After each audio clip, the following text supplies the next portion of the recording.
seen action captains and I've seen word captains, and there's no real difference, but they are born leaders. And they just have these people just want to do and go where they want to go. If you're a leader, you look over, there's someone following you. I don't care what you've created, how good you are, what you've studied and how good you think. You walk, you look over, nothing there, no leadership.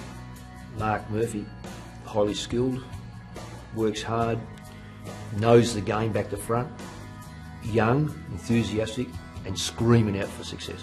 Waiting, Jamison did the job, and then Murphy builds it home, and Carlton take a big lead. One of my common threaded criticisms is from a player group or a player, when he leaves the club, I didn't have the right communication, they didn't talk to me. Well, I've set in motion over the last 15 years at various clubs something where every player has to be spoken to about his game or about himself. That way, not a hello, how you going, great day, we're going to get wet in the weekend. No, what are you doing off here? How's your studies going? Tell me about your football. Tell me about your opponent. Let's see how you're going. Let's do some video work, and that's actually documented every week. Every player must have some communication with these 7 coaches. They've got to feel comfortable. You know, this is not a fitness exercise, it's for their touch. Yeah. They've got to come away from it feeling very, very comfortable. Good hands, boys. Good hands, good run. Good stuff, boys. Good. We get a cross-section of the community. I think it's so important as a coach, not to just a coach for football, but coach for life. And the more you find out about these people, the more you can relate to them. Because I'd say in my experiences at football, I've just about covered most scenarios. And so you can actually lend a shoulder to some of these people. And I encourage my coaches to, and I'll use the term, love them to death, because a lot of kids need loving. And they'll play good football for you. And you build a really good rapport. I can go back through my football coaching days from day one to 29 years later, and virtually all the way through, there's people that you've had, you know, really good close associations with, and I'll be very disappointed if most of them don't stop and have a chat to you. I reckon if you haven't sampled some real setbacks, you don't really know what it's like as a coach. And by that I'm saying is I played in some ripping sides, I played some poor sides. I played well, I played poor. I played disciplined, I played undisciplined. I played well and I played injured.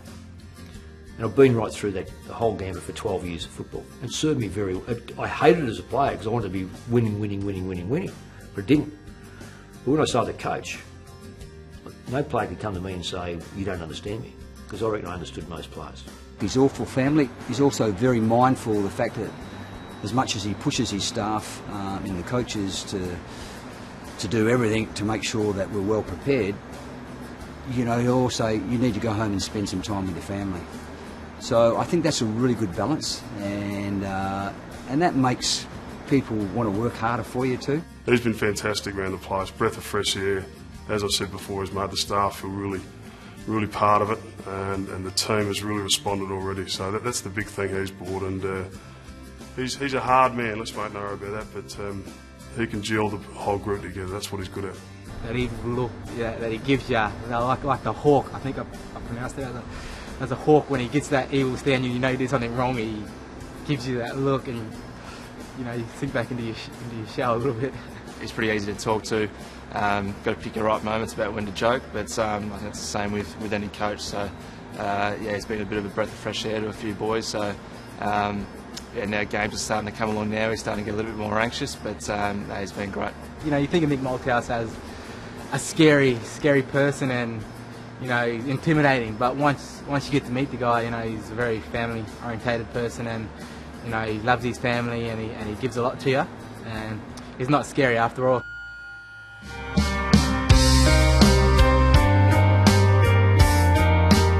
I think people get a bit caught up in, they see me as a football coach on the box.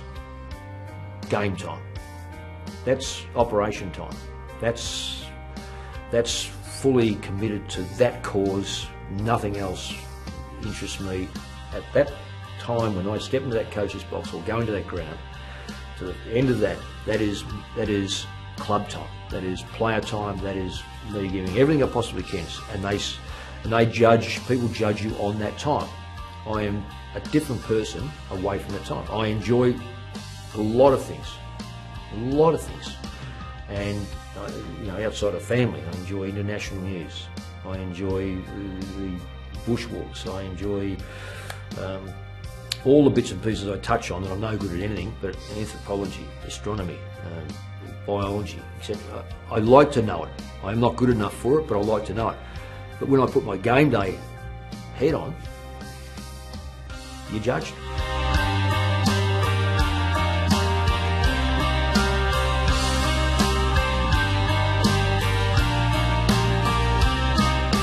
I don't think you ever get used to the box.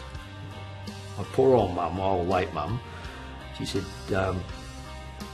you don't swear in the box. I said, no, Mum. I try not to. And I do. Every time I think of going to the box, I think of her words. And it's like the white line fever, and I've got to, so, you know, I come away from there and think, oh, I think I might let my mum down today. I know one thing for certain over the journey. If I don't sleep the night before a game, I know I haven't covered everything. If I sleep, I know, virtually I know I've covered everything. And I sleep pretty soundly most match nights. All it is just rehearsal, rehearsal, rehearsal. You know, just going over and over and over. Make sure you haven't missed anything. The only thing I have to worry about is my ticket. Good luck, darling. Thank you, darling.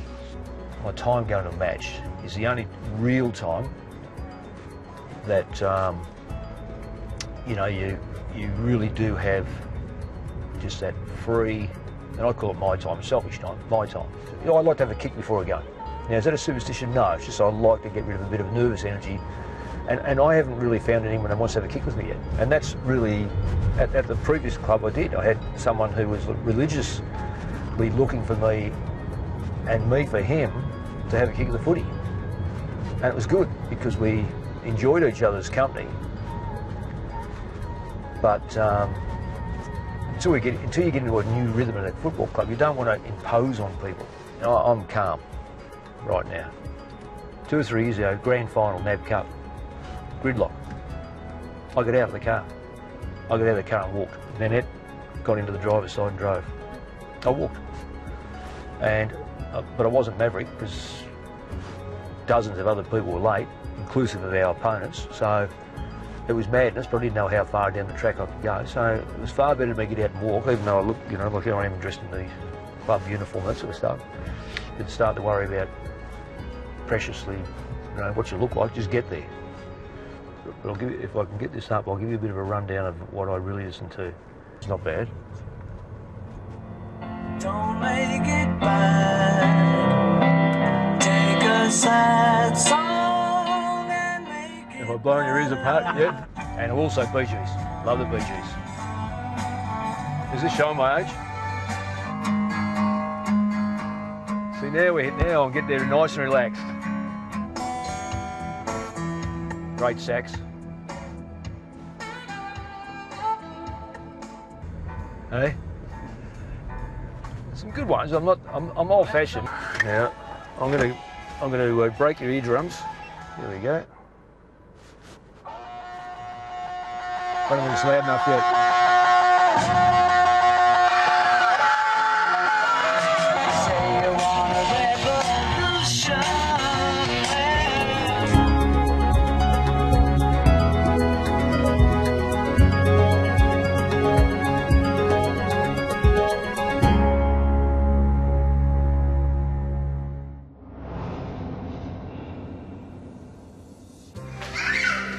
I've been very fortunate with family because they've always stuck to whatever team I am.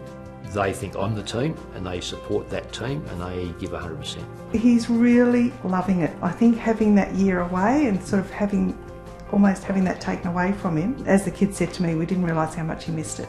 They thought it was finished at the end of the Collingwood. They were very disappointed, really done with football, really quite disappointed